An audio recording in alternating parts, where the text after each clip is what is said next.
Andijonda shantajchi erkak qo'lga olindi. Samarqandda aka-uka qimorga berilgan ukasini o'ldirdi. Dunyodagi eng badbo'y hidli gul o'g'irlab ketildi. Habib Nurmagomedov O'zbekistonga keldi.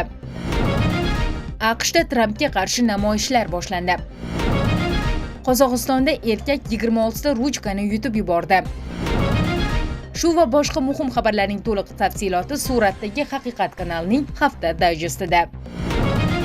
Andijonda shantajchi erkak qo'lga olindi. Andijon viloyatida o'zi bilan ishqiy munosabatda bo'lgan ayolning rasm va videolarini ijtimoiy tarmoqlarda tarqatmaslik evaziga pul talab qilgan erkak qo'lga olindi. Aniqlanishicha, Andijon viloyatining Shahrixon tumanida yashovchi erkak shu tumanda yashovchi ayol bilan ishqiy munosabatda bo'ladi. Keyinchalik erkak ayoldan pul talab qilib, agar aytilgan miqdordagi pulni bermasa, u bilan yozishgan suhbatlar tarixi, rasm va videolarni ijtimoiy tarmoqlarda tarqatish bilan tahdid qiladi. Huquqni muhofaza qiluvchi organlar tomonidan o'tkazilgan tezkor tadbirda erkak aytilgan miqdordagi pullarni olgan vaqtda ashyoviy dalillar bilan qo'lga olingan. Qo'lga olingan erkak tovlamachilik, sir saqlanishi shart bo'lgan ma'lumotlarni oshkor qilish va ayolni sharmanda qilish bilan qo'rqib, uning mulkini berishga majbur qiladigan holatga solgani uchun unga nisbatan Shahrixon tumani Ichki ishlar bo'limi huzuridagi tergov bo'limi tomonidan O'zbekiston Respublikasi Jinoyat kodeksining 165-moddasi 1-qismi bilan jinoyat ishi qo'zg'atilgan.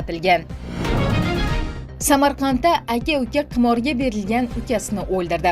Samarqand shahrida qimorga berilgan ukasini daraxtga bog'lab, ayovsiz kaltaklagan va uning o'limiga sabab bo'lgan aka-ukaga hukm o'qildi. Ma'lum qilinishicha, hodisa 2025-yilning 20-iyun kuni yuz bergan. 29 yoshli erkak internetda qimor va tavakkalchilikka asoslangan o'yinlarga mukkasidan ketgan. Tartibga solish maqsadida aka-uka uni daraxtga bog'lab qo'ygan. Shundan so'ng elektr kabellar bilan bir necha marta urib, jismoniy zarba bergan. Oqibatda kaltaklangan uka uyga olib kirilgandan so'ng vafot etgan. Voqea yuz berganda marhumning ota-onasi Rossiyada bo'lgan. Ular sudda ham jabrlanuvchi, ham da'vogar sifatida qatnashgan. Jinoyat ishlari bo'yicha Samarqand shahar sudi ayblanuvchilarga hukm e'lon qilgan. Unga ko'ra, marhumning akasiga Jinoyat kodeksining 138-moddasi 2-qismi A bandi bilan 4 yil muddatga va 104-modda 3-qism D bandi bilan 8 yil muddatga ozoddan mahrum qilish jazosi tayinlangan. Jinoyat kodeksining 59-moddasi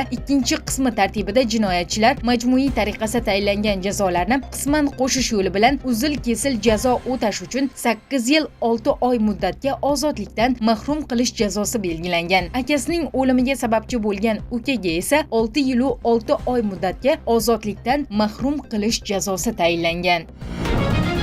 Dunyodagi eng badbo'y hidli gul o'g'irlab ketildi. Germaniyaning Dortmund shahridagi Romberg Park botanika bog'idan chirigan go'sht hidini eslatuvchi o'ta badbo'y hidga ega noyob o'simlik Titan amphorphalusning tugun ildizi o'g'irlab ketildi. Nashrning yozishicha, jinoyatchilar bog' xodimlari Dovud deb nom bergan og'irligi 20 dan 30 kilogrammgacha bo'lgan tugunni gultuvakdan olib ketgan. Shahar ma'muriyati holat bo'yicha politsiyaga murojaat qilgan. Dovudning o'g'irlanishi biz uchun og'ir zarba bo'ldi. Dortmund aholisi uning keyingi gullashini intiqlik bilan kutayotgan edi. Umid qilamizki, o'g'rilar bu qarordan pushaymon bo'lib, o'simlikni qaytaradi, deydi bog' xodimlaridan biri. U shuningdek, bu o'g'irlik butun shahar uchun katta zarar ekanini bildirgan.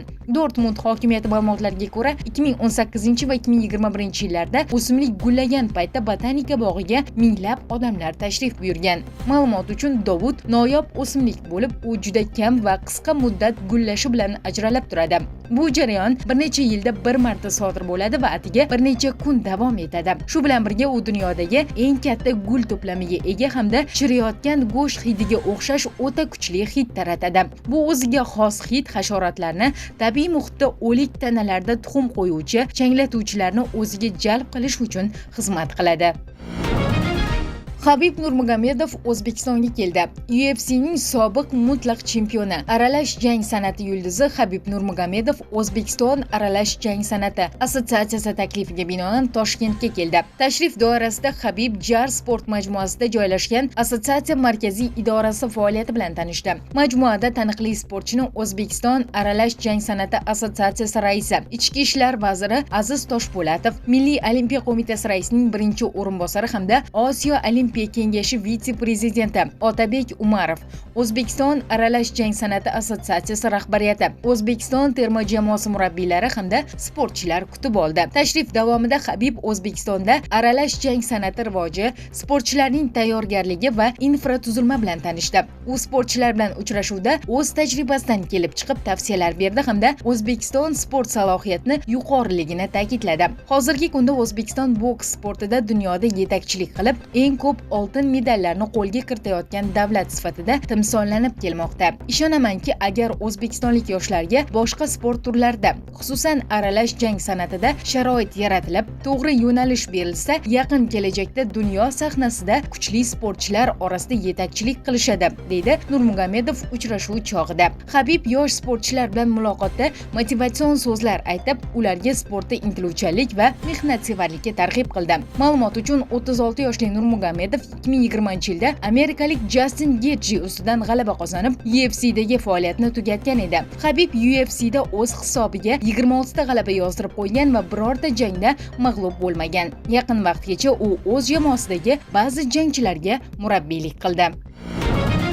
AQShda Trampga qarshi namoyish boshlandi. AQShning deyarli barcha shtatlarida 18-oktyabr kuni prezident Donald Trampga qarshi norozilik namoyishlari boshlandi. Butun mamlakat bo'ylab 2500 dan ortiq hududlarda mitinglar o'tkazilishi rejalashtirilgan. Namoyishlar No Kings, qirollar kerak emas deb nomlangan bo'lib, so'l qanot koalitsiyasi tomonidan uyushtirilmoqda. Ular iyun oyida ham butun AQSh bo'ylab 5 milliondan ortiq odamni mitinglarga jalb qilgan edi. Tashkilotchilar Trampni avtoritarizmga intilish ayblamoqda. Prezident o'zini mutlaq hokim deb hisoblaydi. Ammo mamlakatimizda qirollar bo'lmagan.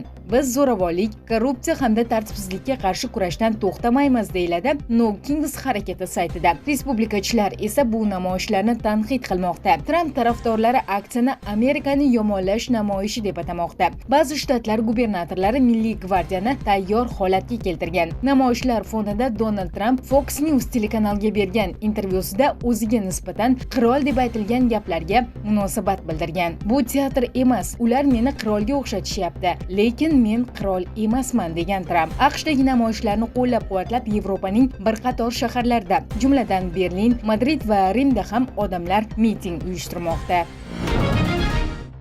Qozog'istonlik erkak 26 ta ruchkani yutib yubordi. Qozog'istonning Chimkent shahrida 38 yoshli erkak 26 ta ruchkani yutib yubordi. Ma'lumotlarga ko'ra, 38 yoshli erkak do'sti bilan garov o'ynagan va 26 dona ruchkani yutib yuborgan. Keyinroq erkak qornidagi kuchli og'riqlar tufayli tez yordam chaqirgan va shifoxonaga yotqizilgan. Shifokorlar erkakning oshqozonidagi barcha ruchkalarni olib tashlash uchun 2 soatlik operatsiya o'tkazgan va bemorning holati hozirda barqaror ekanligini bildirgan. Erkak endoskopik jarrohlik amaliyotini o'tkazdi. Barcha begona jismlar kesilmasdan olib tashlandi. Hozirda bemor jarrohlik bo'limida, ahvoli barqaror, deydi endoskopist Muhammadali To'laganov.